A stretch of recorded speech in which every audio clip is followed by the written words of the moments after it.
35 over 4, this is an improper fraction, and we want to show it as a mixed number. So the reason it's an improper fraction is because the 35 is larger than the 4.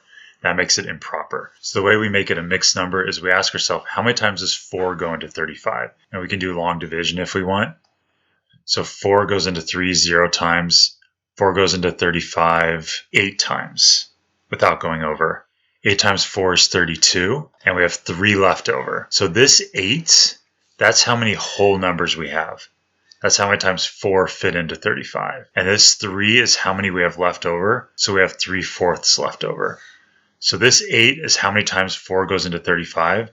And this 3 is how many are left over. And this 4 is just brought from here. So that's how to convert from an improper fraction to a mixed number. We can check our answer, and that's the answer, 8 3/4. If you want to try more of these problems, there's this page on andymath.com. I have a link down below in the description where you can try converting more improper fractions to mixed numbers. There's also a way to transfer mixed numbers to improper fractions on the same page. Please like this video and subscribe to my channel, and I'll talk to you guys soon.